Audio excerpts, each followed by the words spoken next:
I want to specifically talk about how insanely out of control that weddings have gotten. Can we just talk about it? People are getting so damn stressed about this one singular day in their life. The average wedding cost is an average of...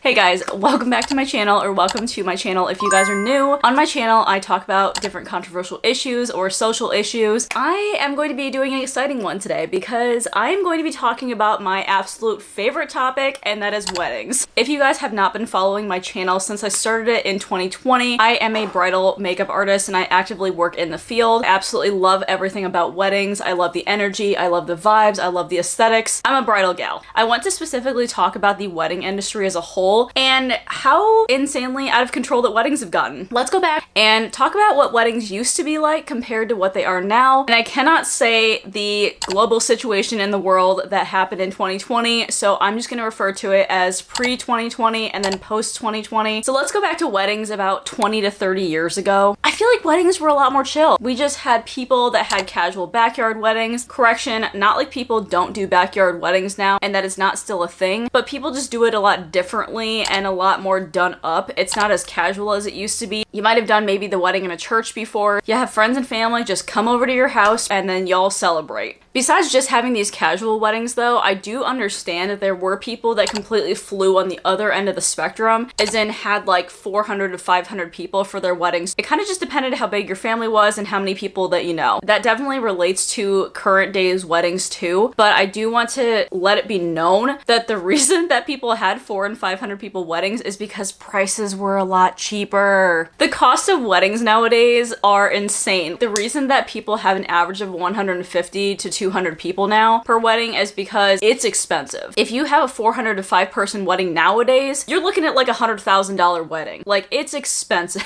My mom's a single parent. She has never been married. So unfortunately, I did not get any firsthand wedding advice from her, but I did get firsthand wedding advice from my mother-in-law. She got married about like 30 years ago. She was talking to me about how she had like 400 people at her wedding and how her wedding cost a quarter of what my husband and I paid for our wedding. And we only had 120 people show up. She just couldn't believe how little that you got for the amount of money that you're paying. If you're in like the baby boomer or even like, what was the ones below that? Oh my gosh, why am I losing it? If you guys are in either of those two generations, which are like a couple of steps above me, obviously, because I'm technically a millennial, even though I hate categorizing myself as that, it really irks me to the core. Let me know how weddings were back when you were growing up, or even back when you got married. Let me know your experience. So let me get my handy dandy laptop and I'm just gonna go over a couple articles that I found. Let me talk about the pre-2020 weddings. This was still after prices started escalating and vendors became a little bit less readily available. We had a whole bunch of people that obviously were doing super extravagant weddings. You still were not able to have 400 people at the wedding because things were still expensive, but they were nowhere near the level that they are currently. And we are currently in 2023, in case you're watching this in the future somewhere. I honestly think that my best indication of this is probably just looking at Wedding Wire. On Wedding Wire, they have different articles that you can read meant to help brides basically aid along the wedding planning process. If they don't have a wedding planner, that's nice to kind of have a timeline of like when you're supposed to hire out your vendors. So I found this article that they posted that said exactly when to book your wedding vendors. Now this was posted on July 22nd of 2018, so that's why I'm using this as my pre-2020 reference. They said 12 months before your wedding, you should hire out your wedding planner. People got engaged and you pretty much got married within like that year of you getting engaged. Of course, at the same time, 12 months before your wedding, you have to pick your wedding venue. Most times the wedding venues will dictate when you can set your wedding date. If you have a certain wedding date in mind, they might already be booked for it, so you may not have a choice. You have to choose whether you want to settle or whether you want to choose another venue. 10 months before your wedding, choose the photographer, videographer, florist, and caterer. A photographer usually stay about like 6 to 8 hours, I would say, on average. And then videographers do little snippets of your day and then put it all together in like a 2 to 4 minute video. But to be completely honest, I don't really think that you need one. I look back at pictures more than I look back at videos. And you can like print them and frame them, but there's only so much that you can do with videos. Next, they said pick the florist at the 10-month mark as well. Trying to find a florist who is professional and understands your wedding style, vision, budget, etc. etc. Then caterers are also at that 10-month mark too. My husband and I's venue actually included the catering. They had a restaurant that was attached. We actually got married at a country club. So the restaurant that was attached had like a super excellent variety of foods. So we could either do a sit-down style dinner, which was like the traditional like 3 to 5 course dinner or something, but it was like $35 to $40 a plate at this country club, and I was not about to pay that. And also I've heard this like little tidbit by somebody who I wish I would have listened to a little bit more when my husband and I were actually picking out our guest list. If you wouldn't personally invite that person to dinner, pay for that individual person's meal, then why would you invite them to your wedding?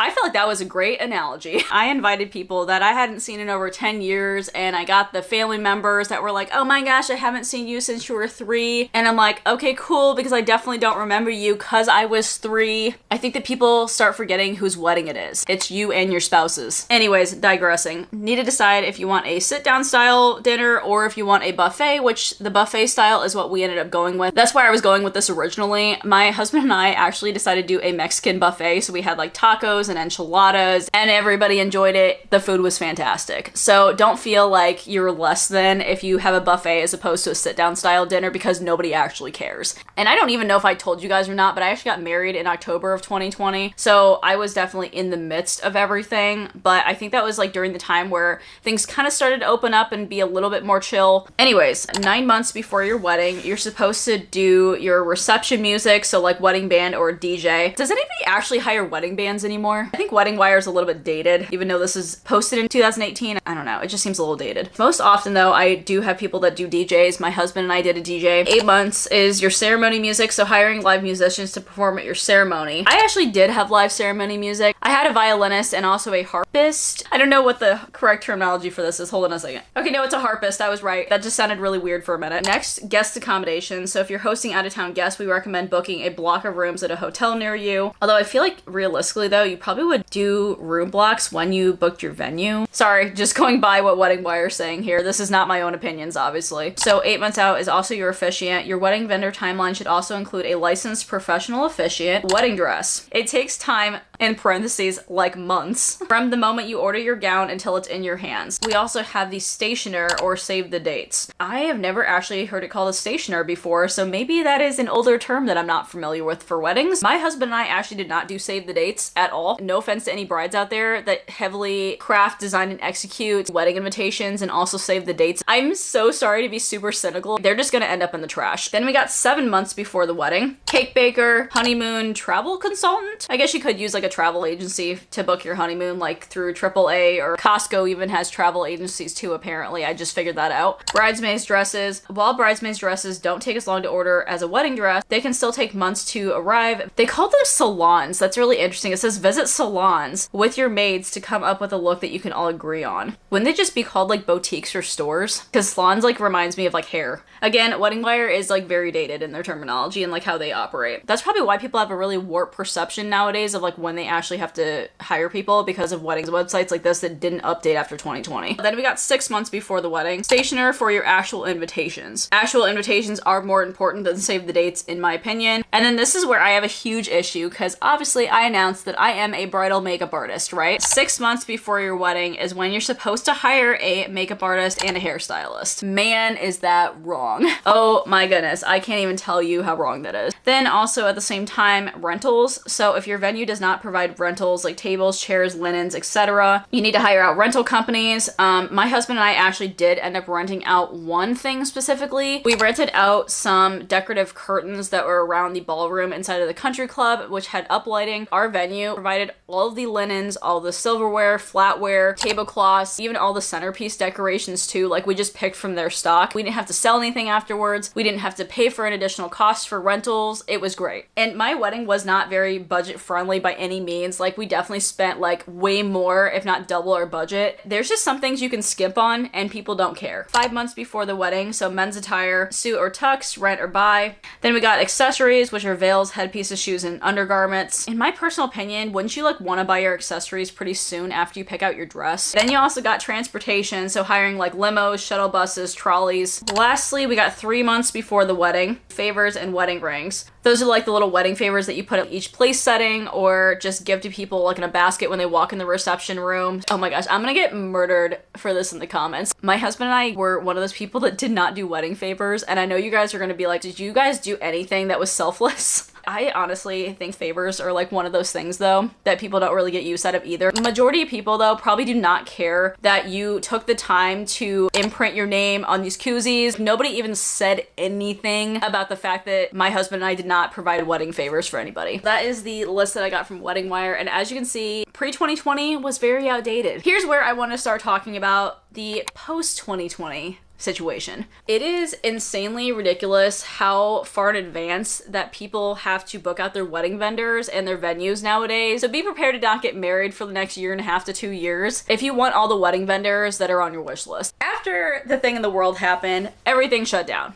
There was nobody that was working. I was actually shut down for about 4 months, which wasn't as bad as some vendors and venues. I pretty much went along with the salon rules in my area. So when salons got shut down, I also shut my business down too, which isn't like a huge detriment, but it still hurt my business. Luckily, I was still working full-time at the time of 2020. If I didn't have that full-time job though at that point in time, I don't know what I would have done. I would have just been out of work like so many people were. Yeah, we had those stimulus checks, but did they really help? Weddings weren't happening. If anything, they were very small elopement ceremonies. You got married at the courthouse or maybe like smaller backyard weddings. So that's basically like an overview of what brides were dealing with during this time. So then we got a flux where things started opening again. Because of the fact that so many people had to postpone their dates and so many people's weddings were actually canceled completely, everything got extremely backed up. It was mass chaos. Productions also got backed up too for like materials, food services, everything like that. So when people had this influx of weddings going on again, people really had to get in high gear. So there's an article on this website, NPR, which I've never heard of before, but I'm guessing it's just a news reporting website. It's titled, "Welcome to the Wedding Boom. How Couples Are Handling the Busiest Season in 40 Years." And this was dated from March 24th, 2022. And it's talking about how many more weddings that people are having in 2022 compared to like any other year. 2.5 million couples are expected to tie the knot this year, being 2022 at the time. That's 15% higher than usual. Let that sink in. Coming from a vendor perspective, like we all just got very comfortable in 2020 with not being as busy. Maybe taking a little bit more time for ourselves. We got used to being a little bit more relaxed on weekends. So when 2021 came about, it was madness. All the vendors were scrambling, venues were getting packed and booked up, and we had just not seen that kind of influx in a really long time. Supplies were going out the window. We were getting shortages of everything because of the fact that all of us were up and going and operating at like triple the speed and needing triple the materials that we needed for all of these weddings that we're taking. Things got expensive. Wages were not going up and things got expensive. So what did all of us have to do? Raise our prices. I really didn't think it was a problem until 2021 hit. And I'm like, dang, I am paying so much more in makeup costs now than I ever was in 2019. And even in 2020, like costs were fairly low too because people just weren't producing things as quickly. But now, ever since people were demanding things, supply and demand, if the supplies are low and the demand is high, raising prices is the only other option. I raised my prices along with venues raising their prices. All the other vendors in the wedding industry raised their prices, and the wedding industry has been booming ever since. I think maybe 2023 has slowed down a little bit since 2022 because 2022 was like the epitome of hustle culture. I felt like I was dying. It wasn't even the amount of people that I was taking because some venues were still restricting parties from having a certain amount of people. I was just taking weddings. Like, I mean, it was Friday, Saturday, Sunday weddings back to back to back. Because of the influx of weddings and the fact that prices were increasing, people were just naturally willing to pay a lot more for weddings than they ever had in the past. And this is solely just because of supply and demand. It's not supposed to be a money thing, but overall though, wedding vendors need to survive. We need to have money to maintain our lifestyle, to pay our bills, pay our mortgage, feed our kids, etc. Like, we need to have money incoming, and a lot of people don't think of wedding vendors as like traditional jobs. Being a makeup artist is still a job. Like, I'm still relying on every single person as a source of income, and if I'm not working, I'm not making money. As much as my job is something I'm very passionate about and I love weddings, it's still a job to me. I know this has to do with minimum wage rates and like the cost of living in the areas, but some minimum wage rates are not quite adding up to the cost of living, especially in Indiana where I live. I think we need to be making like $15 an hour or something to maintain the cost of living here, and tell me why it's only $7.50 still. Not like there's jobs that are actually actually hiring at that anymore, but you do still have to take that into account. There are some people who have heavily seen this as a money-making thing, and so a lot of people nowadays are trying to break into the wedding industry. They're trying to be like photographers or even makeup artists too. Just documented, there are 800 photographers in Fort Wayne, Indiana alone where I live. Let that sink in.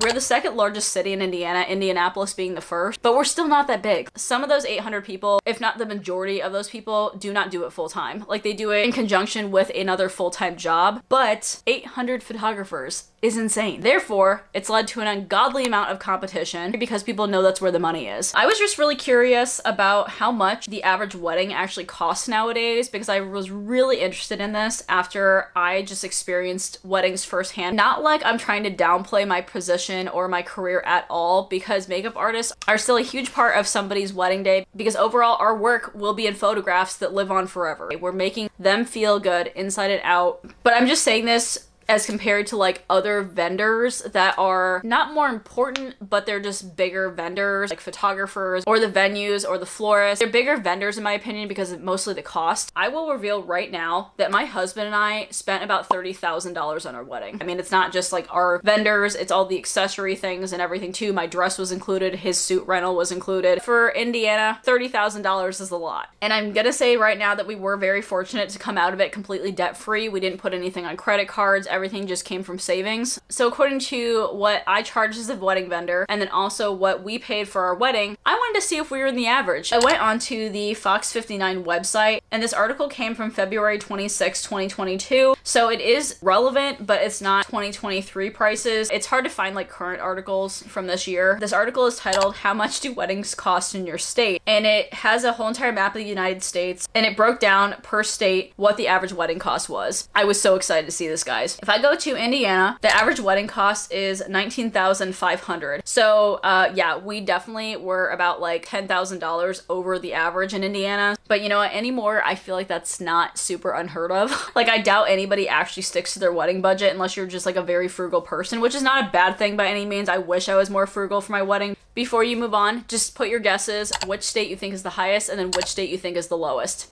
I'm waiting. Did you do it? Okay.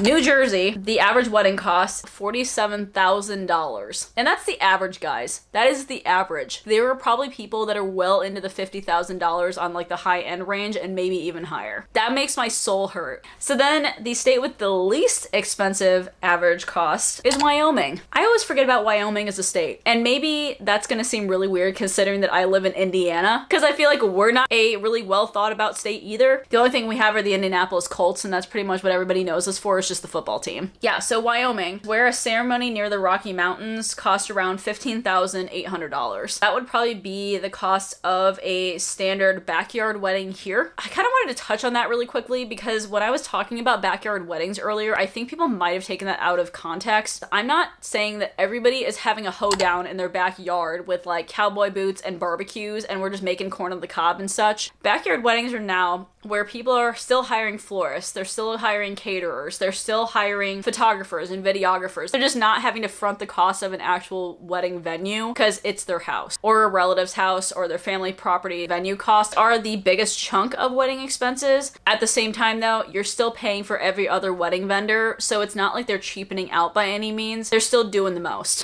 So that's why I'm saying that backyard weddings have taken a whole different route than they used to take. Now I want to go into a discussion about weddings from more of a mental health perspective, because on my channel I am trying to now promote better mental health. Weddings in general are just like stress triggers almost, and it's really sad that it's come to that. I have gotten such high-level stress brides recently. I do not blame those brides in any shape or form, but just the fact that people are getting so damn stressed about this one singular day in their life to be absolutely perfect, to be the best, to have the best wedding vendors, to have the best makeup, hairstyle, wedding dress. It's all insane. We're holding so much value to this one specific day, but it's not even because of internal factors. It's because of the external factors, which is what people are seeing physically on the outside. Overall though, people are forgetting what this day is about. This day is about the marriage between you and your partner. It's not about the wedding day. day. It's not about the florals. It's not about the photographer. It's not about your dress or the way you look. It's about the marriage between the two of you. The amount of times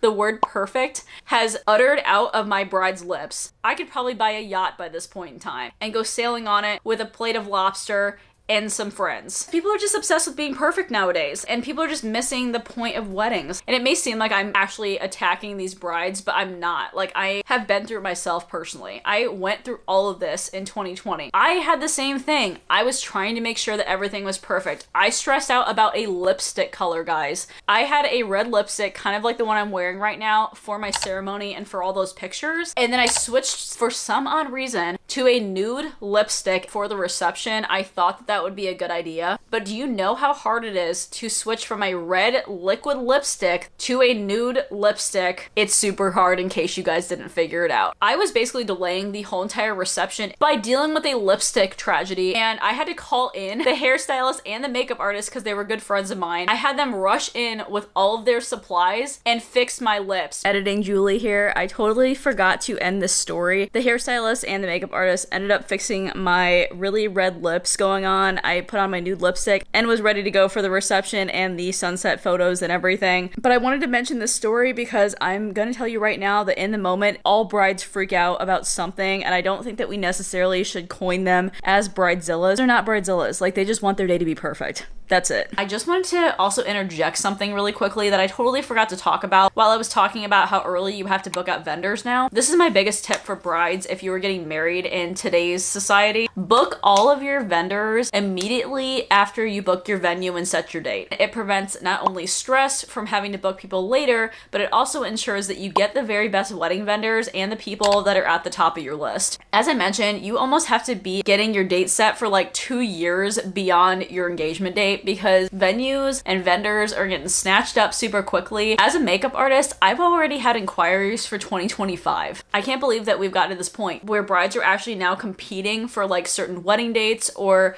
wedding venues, because if you think about it, those are only a certain amount of Saturdays every single month. A lot of people go for like repeating dates. When I was getting married, October 10th of 2020 was popular because it was 10/10/2020. So if you think that you have thought about it, somebody else has probably thought about it too. So that's why I highly encourage brides to consider Friday and Sunday weddings. If you're afraid of people not showing up because you're not getting married on a Saturday, you don't need those people at your wedding. That's less mouths to feed. It's less people that's gonna be there. Like, my husband and I saved about like $4,000 to $5,000 getting married on a Friday. And we also were able to get our dream wedding venue. We were able to hire all the wedding vendors that we wanted. You have less competition on Fridays and Sundays too, because you're not getting married on a Saturday. So I would heavily consider that. Book out every single one of your vendors. It does not matter how big or how small your wedding vendors are. Makeup artists are considered a little bit smaller or kind of an afterthought sometimes. Expect to pay a pretty decent amount of money, like higher than you think you're going to spend, for a lot of wedding vendors, just purely because of the things that I mentioned earlier, mainly inflation costs and also years of experience too. Again, this is our careers, this is our jobs. Like, we all have to make money doing what we do, because otherwise we will not be able to maintain our lifestyle. That's pretty much about it. So I'm sure that I will have a lot of thoughts, comments, opinions. So please tell me what you guys have seen firsthand, or if you've gotten married recently, please tell us about your experiences and share things in the comments. I hope you guys enjoyed the video. If you guys did, go ahead and like the video for me, as well as also subscribe down to my channel if you guys haven't already. I am uploading this type of content nowadays. If you guys also haven't checked out my last video, I talked about how social media is ruining our lives. If you guys haven't checked that out, go ahead and check it out, and I will see you guys in my next video. All right, bye. Oh my gosh, I got an itch on my face. What other oh my god, why can't I say this word? Whatever other wedding websites. Sorry, I have another itch. Oh my gosh, this won't stop. It's like the same spot too. So if you guys have not been following my channel, like, we all have to just poke at it. There's a gnat that's like flying around me. I don't know what to do with this because he keeps flying in front of my face. I'm sorry. There it is. Got it.